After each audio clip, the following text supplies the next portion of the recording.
Okay, it is my pleasure to introduce Dr. Charles Johnson to you today for our program. He is the Associate Professor of History and Chair of the Department of History at North Carolina Central University. He's also a proud alum of the university, having returned to serve since 2015 as their Director of Public History. He's an award-winning teacher and an author of 2 books, including topics on African diaspora history and NCA&T versus NCCU, More Than Just a Game, which is what we're going to hear about in a minute. Dr. Johnson is a recognized leader in the field of public history inside and outside of the academy. And he is also incredibly proud of the successes of his current and former students who are presently working at institutions across the state and the nation, including with the archives and the Department of Natural and Cultural Resources, University of North Carolina at Chapel Hill, the National Park Service, National Museum of African American History and Culture, and Howard University and elsewhere. So he certainly has a big influence on the next generation of public historians. He was born in Durham at Lincoln Hospital. And my husband works at the Duke Medical Center Archives and Library, and he reminded me that your father is a famous instructor from Duke Medical Center. And we're also happy to say that you're the proud son of a freshman engineering student at NCA&T. So hopefully there's not too much rivalry within the household. So with that, I will turn it over to you, Dr. Johnson.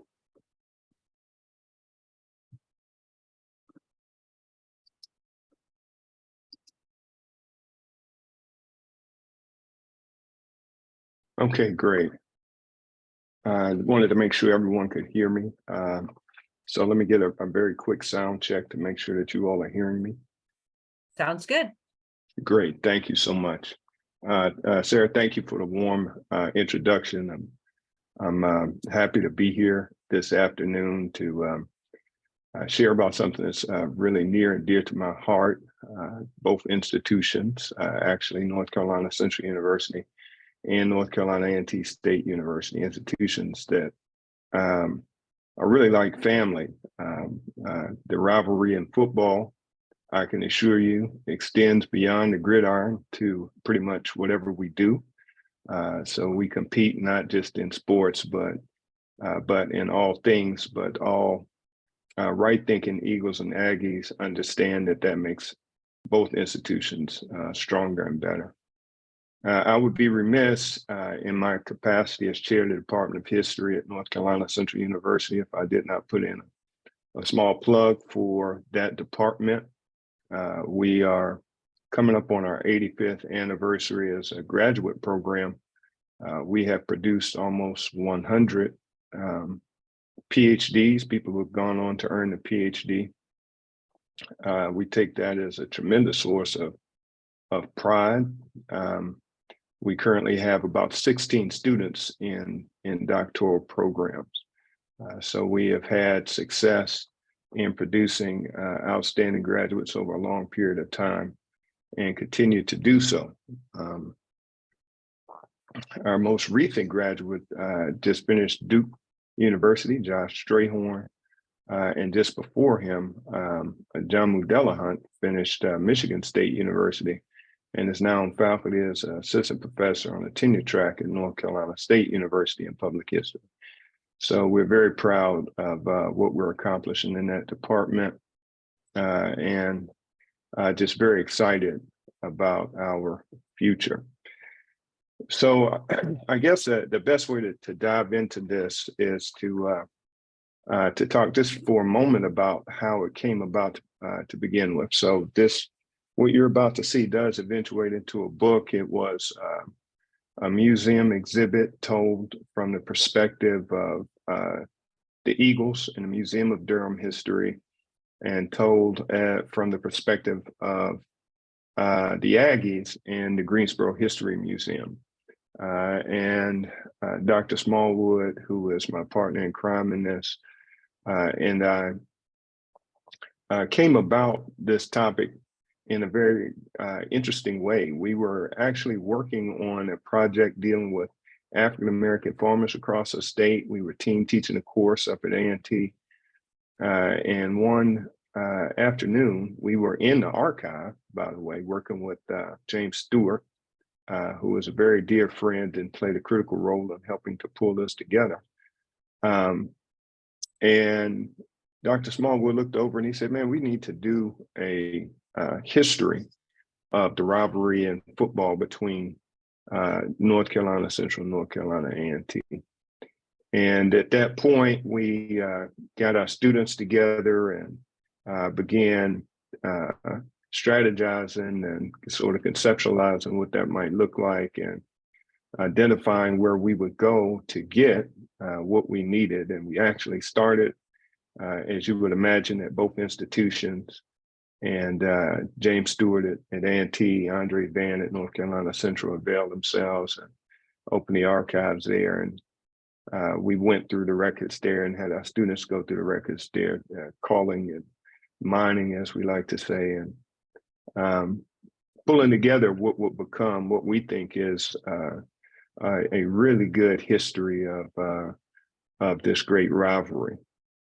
So I'm going to go ahead and dive in. I'd appreciate it if you could give me a prompt, Sarah. I'm not sure. I wasn't given exactly how much time I have, so I can expand or contract as necessary.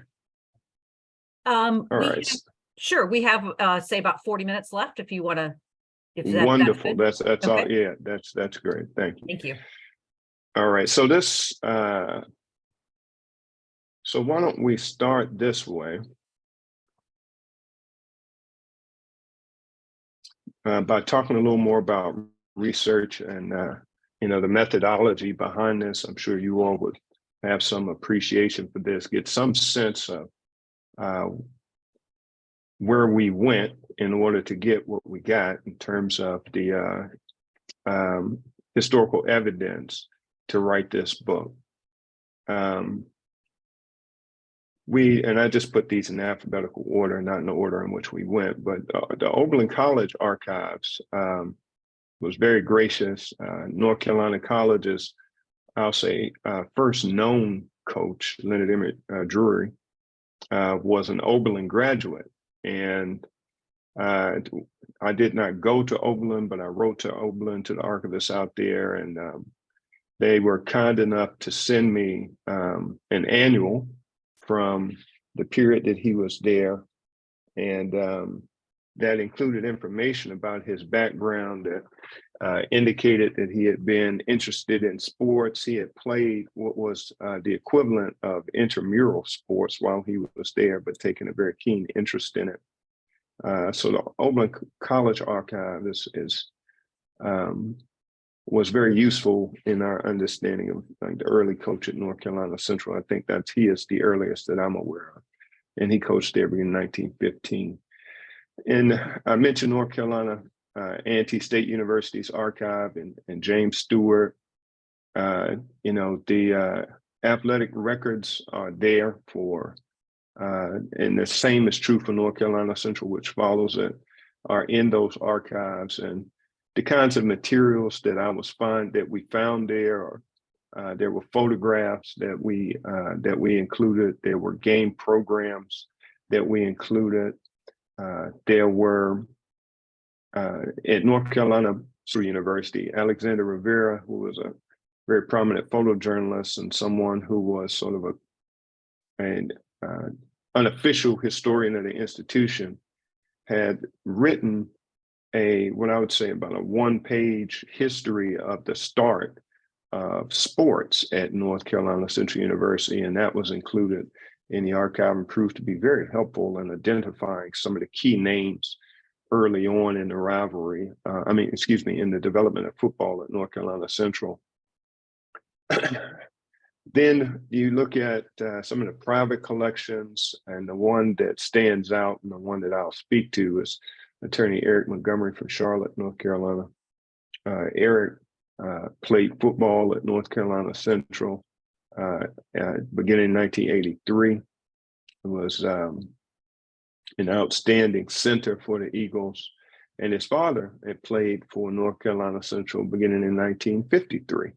And he was an outstanding quarterback for the Eagles. But Eric has what I think is probably one of the largest collections of memorabilia of the institution as it relates to football. And he was a tremendous supporter of our efforts from the beginning. He connected us to to players and to coaches, and allowed us to have access to his material. And he had photos, he had programs that went back to, I want to say, the 1940s, which was just phenomenal for us, because in those programs, obviously you have rosters of both teams. You have write-ups about coaches and administrators and things that are happening historically at that time to give context to the overall story. So it would not be, it'd be very difficult to sort of overspeak just, how important he was to this process of getting the evidence necessary to tell the story.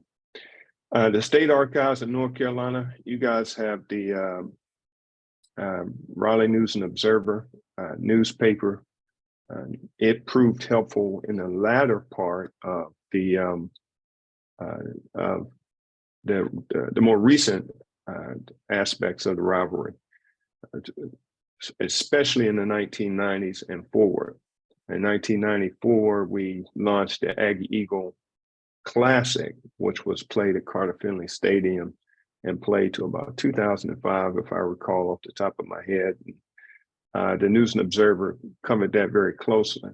It might surprise some of you that I actually had less difficulty finding photos from the 1950s than I did from the 1990s and early 2000s. Van Evans, who was formerly with the State Archives of North Carolina, was very gracious in sending me game photos, and that your reporters had taken, our photographers had taken, of the games that were played in Raleigh during, again, the Aggie Eagle Classic.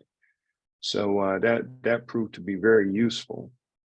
Before that, my intention, what I was planning to do, was to use the photos from the newspaper, and which has sort of a grainy quality to it. If you look at the newspaper images, they've actually improved tremendously today, but especially in the 90s, we were just kind of going over, it seems to me, to having color photos and that kind of thing. But having the actual photo enhanced the images significantly. And I have those images, the ones that are included from the News and Observer that came from the State Archives. I've included those in this presentation. The University of North Carolina at Chapel Hill has the Durham Morning Herald collection. The Herald began taking photos of the games played in Durham in 1958, and they took absolutely spectacular photos going back to that period. Unfortunately, there was no equivalent on the A&T side. So we do not have, as we wanted to have, and we wanted through this process to tell a balanced story, but we did not have the games played that were the home games for the Aggies, only the home games for the Eagles that we have, primarily the really high quality photos. So we had to become inventive and use yearbooks, and we found some private collectors. Dr. Simmons up at A&T had taken some photographs that we were able to incorporate. And then in the later period, there are a number of photographers. Doug Burt is one, who without them, we would not probably have a photographic record that is accessible of the football games played between the two schools. But we did contact those photographers, and they were gracious enough to share them. But I want to emphasize that University of North Carolina collection, because those photographs run from 1958 to about 1998 or 99. So they actually overlap with photographs with the News and Observer in the 1990s. So a little historical context, I like to start with this image, King Cotton. I think it's important that we connect the cotton field and the football field and remind ourselves that when these schools first played in 1922, we were still very much an agricultural nation, and most of the young people that were going to both schools, North Carolina Central obviously prides itself on being the first state-supported liberal arts college for HBCU in the country. But at both institutions, young people were coming off of the farm and out of the field. And there was definitely a connection between the cotton field, as you see here, stretching as almost as far as the eye can see, and the football field. So the young men that were stepping off of it or out of these fields and onto the football field had a certain motivation. There was something that they were leaving behind that most in my conversations with them were hoping not to have to return to. And indeed, we're carrying also the burden of the hope of being able to help lift grandmama and them also up and to lighten their burden and to get them also out of this field. And that will continue for a long time down into the 50s and in some cases beyond into the 60s and 70s.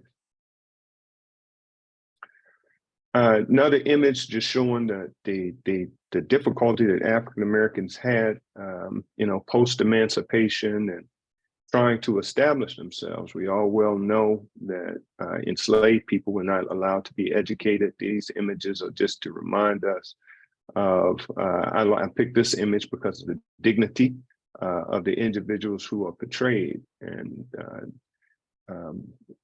sort of the hope for life that they wish to have. And that leads into obviously the quest for education and schooling, which is the great elevator of all people and the great savior of our society if we will just apply it and stop trying to prevent people from teaching the truth about the past. But there are many lessons to be learned from that. And certainly for African Americans, there was a great desire to be educated. And playing a critical role in that was the establishment of historically Black colleges and universities. And then the question becomes sort of what those institutions would look like. Different institutions play different roles. You have Booker T. Washington, who was in the South and rooted in the idea of an industrial education. It was not his creation. He had been at Hampton Institute where he learned about industrial education, even though he would become the great champion of it. And that was, I think, very important to the self-determination of African Americans who were living under Jim Crow segregation, racial segregation, which meant that we would have to stand in many regards on our own 2 feet in terms of being able to provide for ourselves. And he wanted us to be able to do that. I think it is remarkable that institution, Tuskegee University, was built literally by the students. The trees failed. The students failed the trees. They made the nails, the bricks, the whole, and put it together. And then W.B. Du Bois, who was a young man, promoted the idea of the talented 10th and liberal arts education. We look at them as being conflicting, but the reality is there's enough space for both. And then of course, we want to honor the first HBCU, which is Cheyney State University. I had a great opportunity to visit up there this past spring. North Carolina A&T State University, those Aggies got off to an earlier start than the Eagles. They were founded in 1891. They are a land-grant institution and have played a critical role in feeding this state and the nation.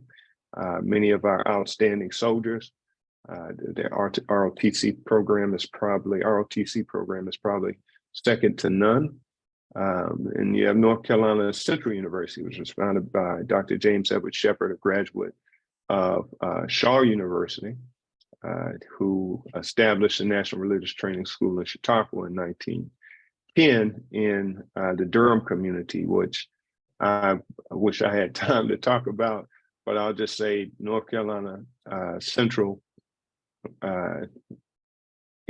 remains, as I see it, one of the last cornerstones of a really, really incredible African American community in the South.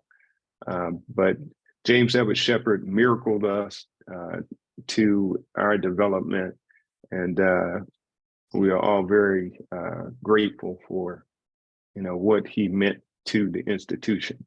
Shepherd was also the president when A&T and Central first played in 1922.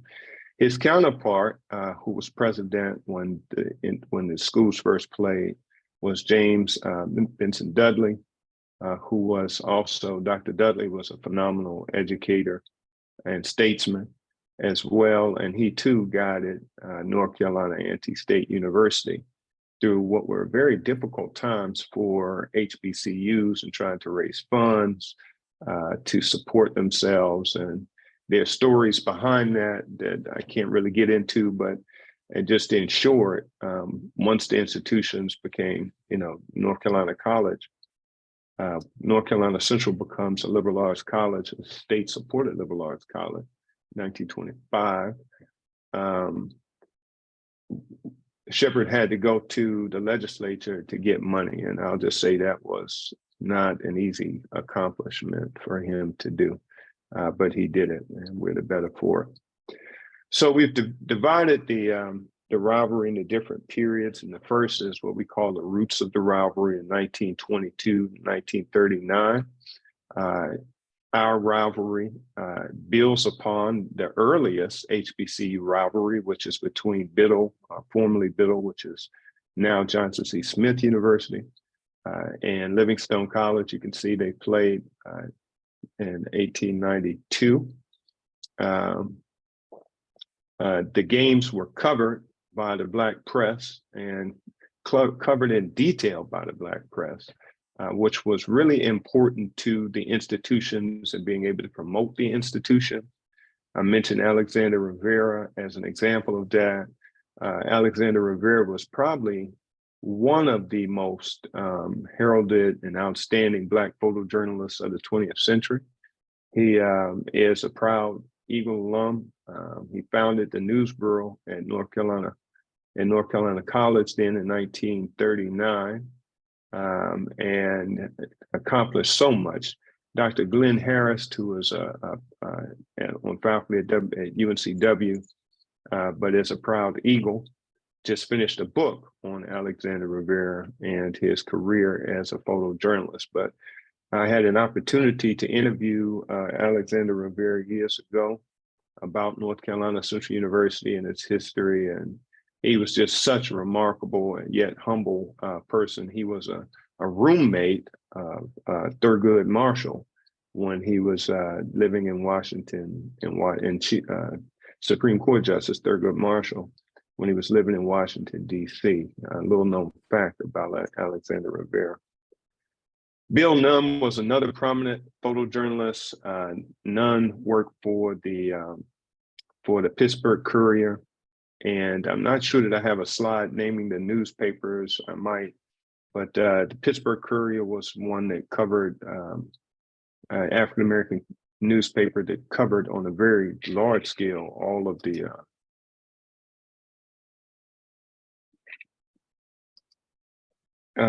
on a very large scale. So let me close this. But the Pittsburgh Courier covered, the Pittsburgh Courier covered the African-American experience sort of writ large nationally, and certainly throughout the South, including sports events. It wasn't as comprehensive in its coverage as the Norfolk Journal and Guide and the Afro-American. Those are the newspapers that we covered. I think I looked at something like, 1,800 newspaper articles and putting together this history. Indeed, in the early years, that's all we had were newspaper clippings to include in the book in telling the story.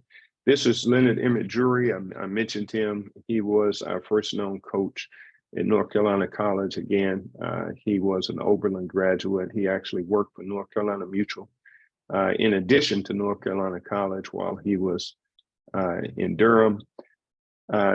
Jesse Henry Lawrence was our second known coach. Jesse Lawrence was an outstanding, what they call a little All-American center when he played at Howard University, and he coached in 1917. Lonnie Byarm was A&T's, not their first known coach, but he was the coach during the rivalry, and he was an outstanding coach. In that early period, people took on the responsibility of coaching because they had some small understanding of the game. Byarm was the first coach in this rivalry that had a real skill set for being a coach. He was a 1911 graduate of North Carolina Agricultural and Mechanical College, which is now North Carolina A&T State University. But to sharpen his skills, each summer he would go and train under the tutelage of a white coach in either the Midwest or in the Northeast. So he trained under Hugo Besdick, who was a former coach of Oregon. He was the coach at Arkansas. Besdick gave the Arkansas team the nickname the Razorbacks. He studied under Robert Zupke, who was the inventor of the huddle, for teams huddling up, and the flea flicker. And he also studied under Pop Warner, and Pop Warner coached at Georgia. Zupke coached at Illinois, but Warner coached at Georgia, I believe Stanford, developed the three-point stance. So Lonnie Byarm was a coach in the real sense of what it means to be one. And his 1920-17 team was the most outstanding A&T team probably until the 1950s, I want to say, because they won the CIAA. His counterpart to start the rivalry was Wilson Vashon Eagleson. Eagleson has a very interesting history also. His father, Preston, who I think I have a slide for, was, I believe, the first African-American football player for Indiana University playing. He went there in 1892, his father, Preston, was. Wilson Vashon Eagleson had a son by the same name who would go on to become a famous Tuskegee Airman, someone who shot down, I believe, maybe one or two enemy aircraft. So the first game was played in 1922. A little quick history of this game is that prior to the research that Arwin and I were doing on this, both institutions believed that the first game was played in 1924 and came out as a tie. But searching the newspapers, looking for the schools by the names that they were called at that time, led to the discovery that they had played a game in 1922. A&T had an earlier start and a really strong coach, and they had their way that day. You can see in the 26-0 win over their rivals. Now, I kind of contend, and this is a photo from that period, and that's Eagleson on the left. I contend that the rivalry really doesn't get underway until the 1930s, and I'll come to that quickly here. That's Preston on the lower left with his IU teammates. Zora Neale Hurston, who was one of the outstanding writers and poets of the 20th century, was on faculty at North Carolina College in the late 30s and spent a lot of time at Duke. And Alexander Rivera told me Shepherd fired her for that reason, but she enjoyed the games, and that is a photo of her attending a game at North Carolina College. Leo Townsend was the first coach to beat A&T. A&T won every game except 1924 when the teams tied in the 1920s. Their 1920-17 won the Central Intercollegiate Athletic Association Championship, or the CIAA championship, and came very close to winning a Black College national title. They were defeated by Bluefield State University. I love the nicknames, and their star player was Bad News Buford from Bluefield State. So they lost in 27, but it was Leo Townsend, who was a Hillside grad, that led North Carolina College to its first victory over North Carolina A&T, and they would win the next 3 in a row. Let me see, 1930, 31, 32, next 4 in a row, 19 to 1933. And in fact, from 1931 to 1933, the Eagles did not allow the Aggies to score. Harry Jefferson was hired as coach in 1930. He had formerly been the coach of Bluefield State, the coach that had defeated Byarm's best team. And he came to A&T, but he could not beat Leo Townsend. So Harry Jefferson, who was one of the all-time great coaches, ended up being shown the door, and they hired a young man from Oklahoma named Inman Burrow.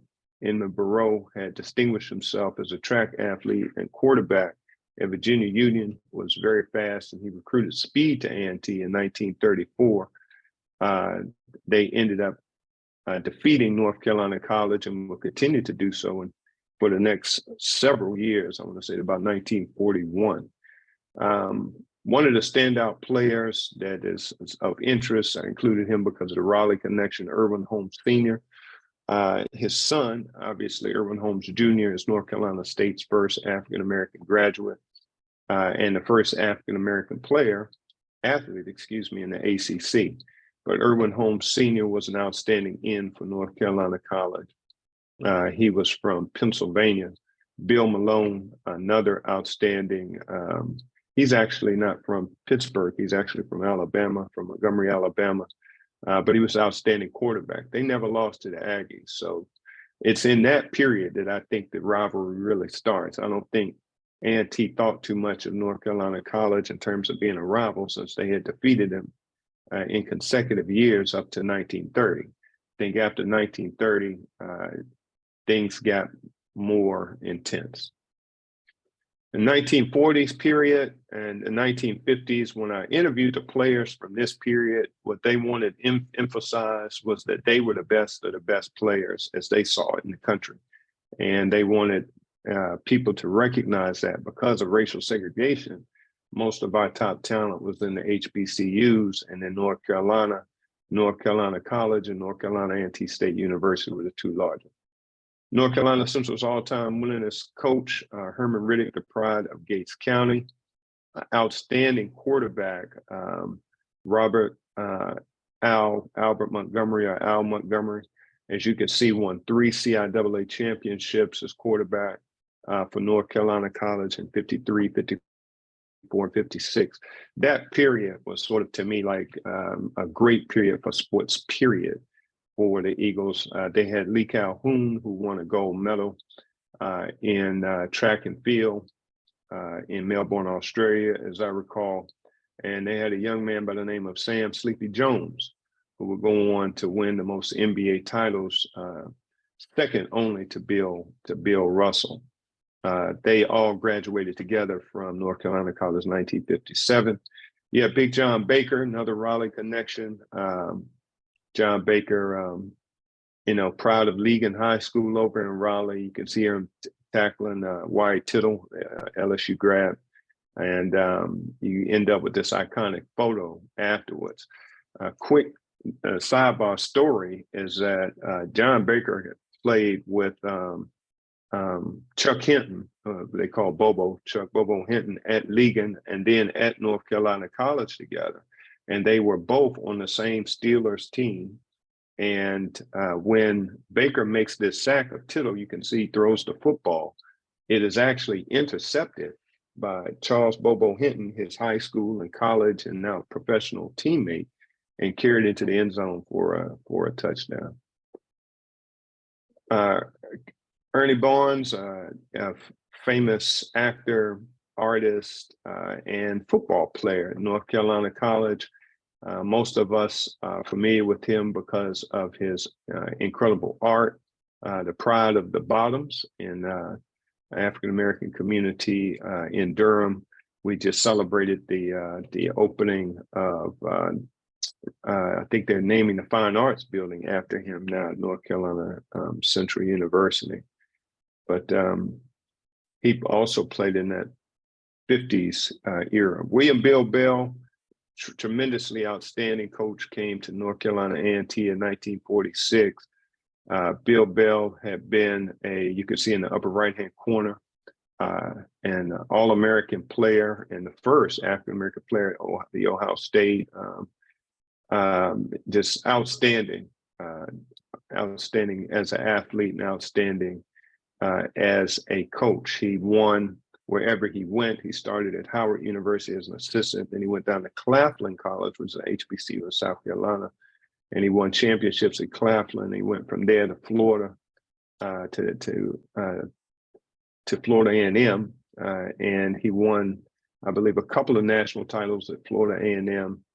And then World War II started, and he went and he coached the Army Airfield team for those soldiers who were training to become Tuskegee Airmen. And those soldiers came from all over the country, and those who played football formed a team, and they were a dominant team. I think they went something like 26 or 28-2 in the time that he coached them there, because they were technically an all-star team. And they did play North Carolina College, and they played, up in Washington, D.C. and other institutions. But afterwards, Bill Bell didn't go back to FAMU. It was a really big story. He went to A&T, and A&T coming through World War II had sort of reached a low ebb, if you will, in terms of his performance, and he really did a lot to right the ship. He was followed by Bert Piggott, who was his quarterback for that Army Airfield team at Tuskegee in 1957, between 57 and 67. Another outstanding coach. Bill Bell won a national championship with a quarterback named William Red. His last name escapes me right now. Jackson, William Red Jackson, in 1951. The Aggies won their first title. So these are some of the game photos that I was mentioning from the Herald. You can see that they say so much. If you really look at these images, I hope you can see these really clearly. You can see how high the resolution and quality, of the photograph, and look at the back in the stands and how people are dressed and so forth. It's like almost every man in that photo has on a trench coat and a hat, and a shirt and tie and so forth, speaking to that period and so forth. That's one of my favorite photos. I believe that is a touchdown scored by Ike Gatling for the Eagles. And the backstory on the 58 game very quickly is North Carolina A&T came to North Carolina Central that year. Both teams were undefeated. North Carolina College, had not lost at home since 1953. It was 1958. And they played there at North Carolina College. A&T got off to an early start, and the Aggies ended up winning a close one by a couple of points. Such was the rivalry, and they would end up winning the CIAA as a consequence of that. You can see the Chidley Hall back there, in the background for any of the Eagles that might be on here who are familiar. Very iconic building. Again, really incredible photos that were taken. This is just capturing that, that early contact.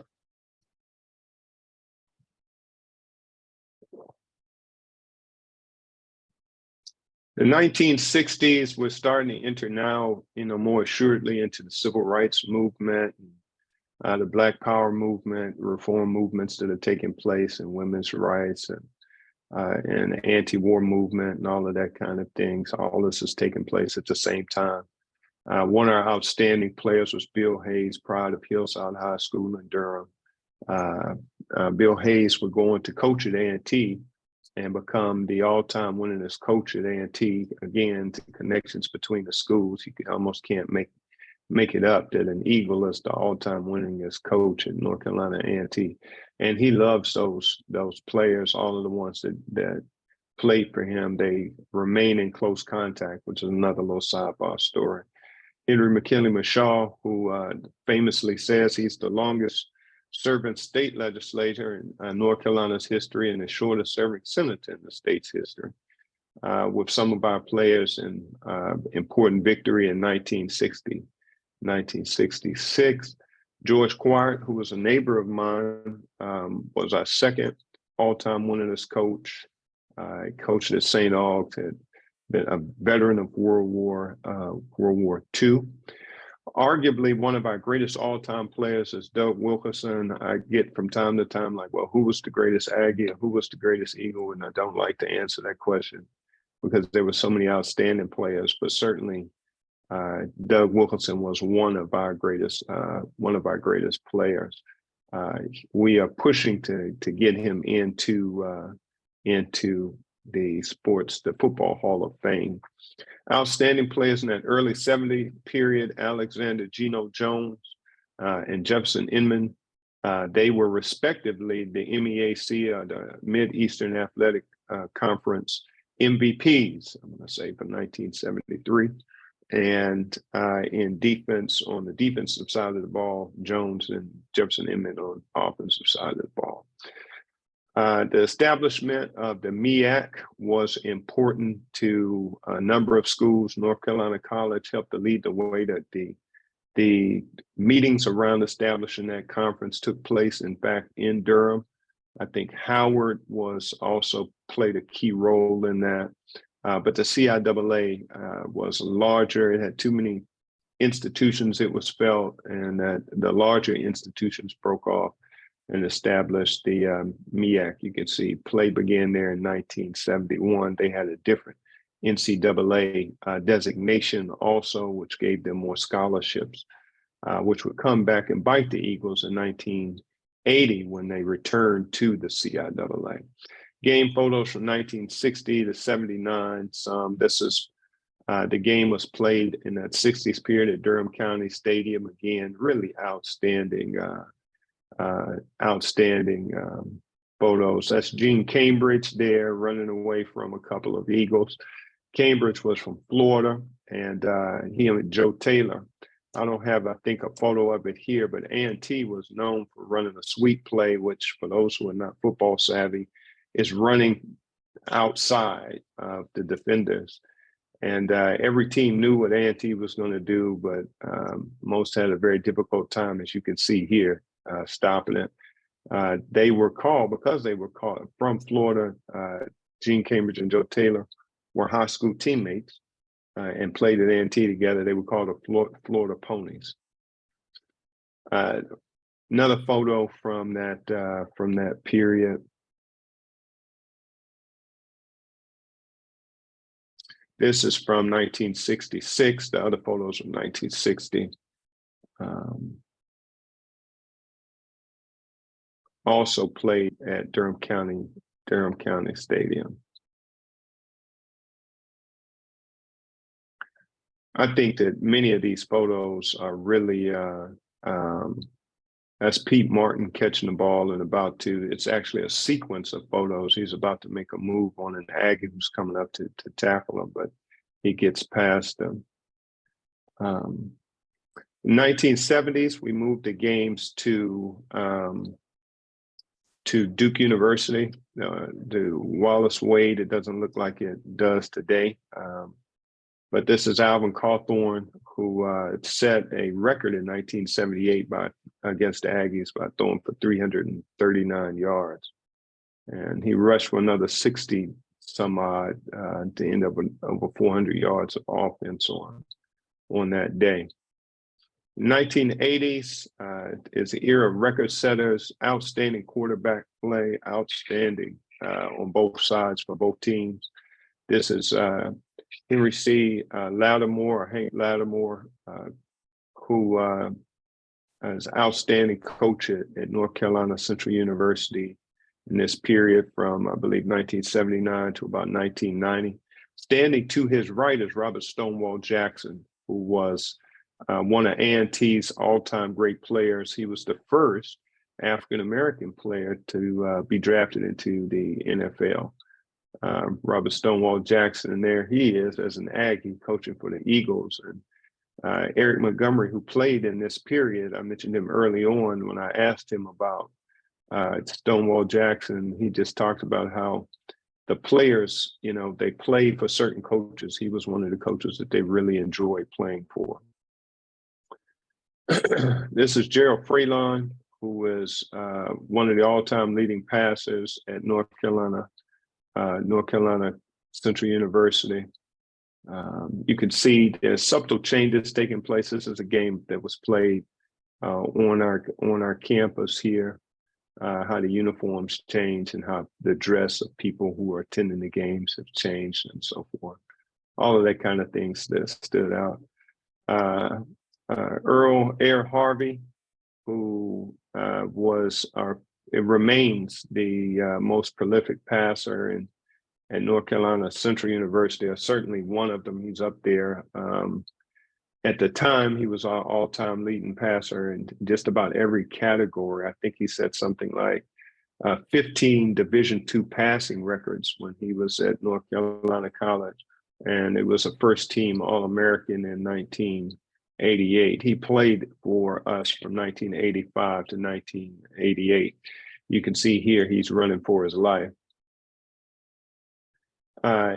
I included this photo because they were outstanding, and because Trey Oliver was record-setting DB. That's Bill Hayes again. And then this is the Aggie Eagle Classic. I'm going to get to those photos. And this really starts the News and Observer photos that I have. This is Eagle quarterback being sacked. That's Lamont Alston by several Aggies. Again, I had intended to use the photo that came from the newspaper, but Van S was nice enough to share with me, the actual photo that the photographer took. This is another one. This is Eagles tackling Maurice Hicks for A&T. I included this photo. That is a friend of mine, actually, Brian Edwards, who was on the grill there doing what people do in the tailgate before the game and so forth. And I wanted to include that. I'm sure that's making everybody hungry. And these are just some other photos from the News and Observer during that period. A&T had their way from the time Bill Hayes became coach. He became coach at A&T in 1988. He lost his first year, but from 1989 to, I believe, 2001, he won every game. And then in this game, in 2002, North Carolina Central came from behind 27 points down, the longest comeback in the history of the rivalry, and ended up defeating A&T, and A&T ended up letting Bill Hayes go after that. And I could say he felt some kind of way about that. Another great coach that I will mention just in passing was Rod Broadway, who coached at both institutions and won national championships, not just at Central and at A&T, where he did. And he gave a lot of credit to Central for giving him a chance. He had coached a long time as an assistant before getting a chance. But he also coached at Grambling between those two institutions, and he won Black College titles at Grambling also. And let me see here. Sam Washington. There's Trey Oliver, who is our current coach. Trey Oliver helped to lead the Eagles to the most recent Celebration Bowl championship over Jackson State this past year, in a game that I think most folks around the nation, except for the Eagles, thought that the Tigers would be victorious. And very fortunate to have Trey. Trey has not, I don't think we've lost to an HBCU in over a year. And the Eagles have been, I believe, sitting at #1 in HBCU football all that time. If things continue as they are, we're trending towards another Celebration Bowl showdown. This time, I would predict against Florida A&M, who will be a very difficult opponent. But I have faith in the Eagles. And I'll end there. I appreciate you all allowing me to go over time, but this is the series as it stands today. Thank you all. Thank you very much, Dr. Johnson. That was wonderful. I'm glad I was on mute because I did chuckle out loud for the bad news Beaufort and some of the other nicknames. Those were great. If anyone has any questions they'd like to put in the Q&A, we would appreciate that if you've got a few minutes to answer some questions. I'm happy to kick us off. This was very visually entertaining and interesting. And I would ask, though, as a public historian and oral historian, did you use oral histories with any of your research for this book? Actually, I did, and I'm wondering, which Christy Jones is that? The Christy Jones that I know, is it Christy Jones who works from the governor's office? Christy, can you hear me? In any case, I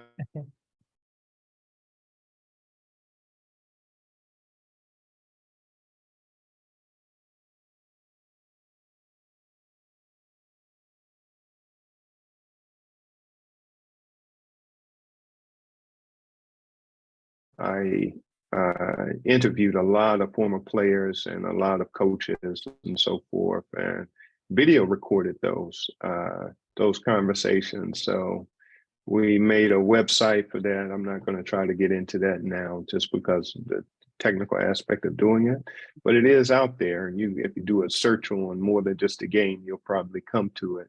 But there are those videos of those interviews, clips, but they told really, really incredible stories. You know, one of the things that came out of that really stood out to me is I would, in the process of interviewing one player, and he'd say, wait, stop, I got to get on the phone. And he would call someone that he played with back in the 1960s, right? Like 50 something years ago. And the person would pick up and they'd have a conversation and we'd hop back into the interview, and he'd share what he had learned or was reminded of from that player. But, it helped to emphasize just how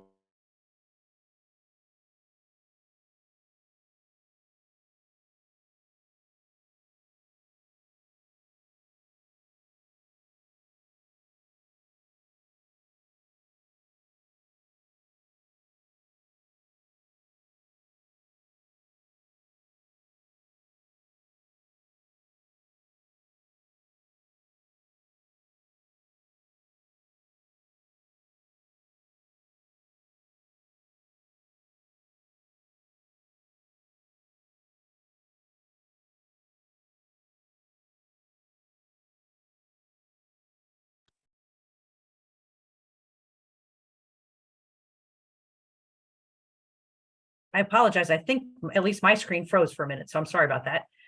That's all right. Mine also. Okay. I saw there were a couple of questions in the chat. I'll try to be very quick. Yeah. There was a question. There was a question about downsides, I believe. Let me see. Lots of success to the growth. Yeah. Of the football programs of the institutions. Yeah, obviously, lots of challenges in trying to raise funds to support athletics. The state doesn't take that on, right? So they have to go out and find corporations and so forth to be sponsors, which you would think is easy, but it's actually fairly difficult to do. And I encourage anyone who's listening to support both institutions. They're doing a great job. What can we learn more about the book on Alexander Rivera? Just look up Glenn Harris and Google Glenn Harris and Alexander Rivera, and his book will come up. And it's a great read. I actually was involved with that, as he was writing that, and he just gave a talk for the early E. Thorpe. He gave the early E. Thorpe lecture for us about 3 weeks ago out at the Stagville State Historic Site. And someone mentions Tyreek Cohen. Yes, another great, man. We could, with Maurice, you're absolutely right. We could do this all afternoon. One of the all-time greats, probably the all-time leading rusher, I believe, still in the MEAC, Tyreek Cohen. Yeah, absolutely. Okay, and Trudy, if you want to put your question in chat or in the Q&A, that'd be great. And I just asked, was there anything that you found that was most surprising to you, whether that's a picture or a tidbit or story? What really was like, wow, I wasn't expecting that in your research? Well, there are so many little sidebar stories like that. In 1935, North Carolina A&T had a player named Harry Lash who uh, played but was ineligible. So all of A&T's games that he played in were disqualified. I wasn't expecting that. But Harry Lash would later redeem himself because as a high school coach, and I'm trying to see if I have it here, he would go on to be the high school track coach of the first African-American woman Olympic gold medal winner. So that's an interesting connection there. And there are just other stories. There are many other stories like that. There's Sam Bruce, who was another A&T grad who gave his life in service to our country as a fighter pilot in 19, and was an outstanding football player in service to our country. There are many of those little stories like that where people are doing things on the gridiron and then beyond and so forth. Excellent. Was there a question from Trudy Abel? Yeah, let me. I've enabled her to speak. So Trudy, if you want to ask the question. Can you hear me? Yes. I was struggling with the technology. I just wonder, Professor Johnson, if you had run across William Burghardt in the late 30s, at North Carolina College, and if there's a tidbit that you would want to share about him as a coach. Yeah, so absolutely. That's another one of those stories that we could say. I'm trying to be professional and polite in terms of time that you all have. But that's another great one. Yes, William Burghardt was an outstanding coach, but before that, he was an outstanding player, as you probably know, at Eureka. He was a center, and lining up next to him was one Ronald Dutch Reagan, who would later become president. They would be lifelong friends. Burghardt was tremendously important in North Carolina College because it was Burghardt who pushed to have James Shepard, who made the decisions, to hire John McClendon, who was literally one of the all-time great basketball coaches. He is the inventor of the fast break. So before that, people walked the ball up the court. It was McClendon who said, why don't we run the ball up the court?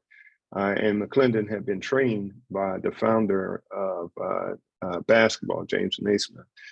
And he also pushed James Shepard to hire Leroy Walker, who many of you all know was the all-time great track coach and produced numerous Olympians.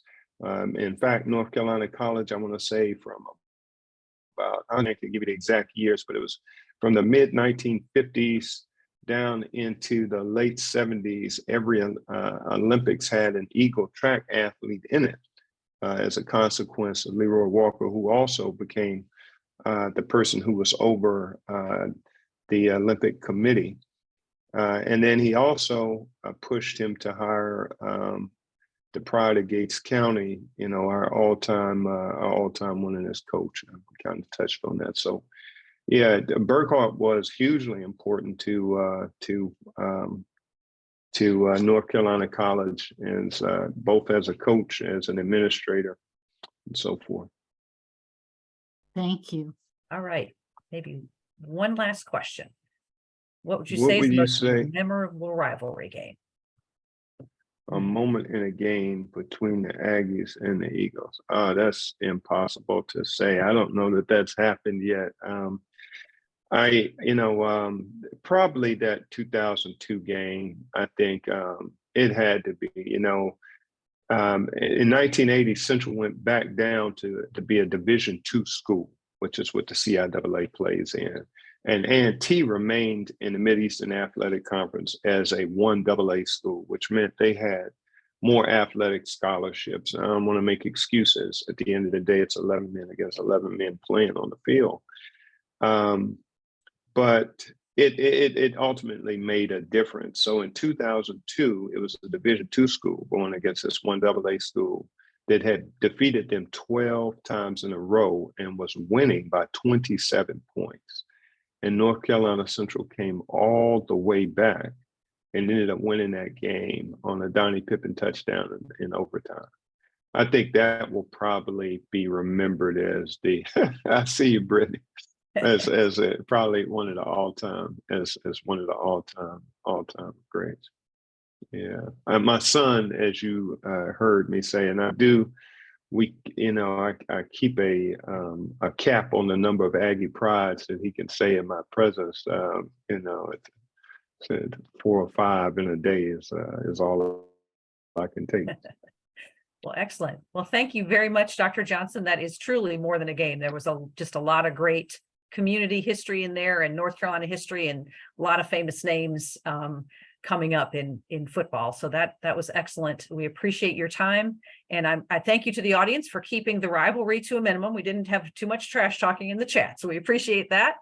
And I encourage you to purchase Dr. Johnson and Dr. Smallwood's book. I love all things football, so this was great. Selfishly, I love a football program, so I really enjoyed this a lot. So we appreciate it, and thank you to everyone who came out today for the program and our annual meeting, and we look forward to talking to you again soon. Thank you very much, everyone.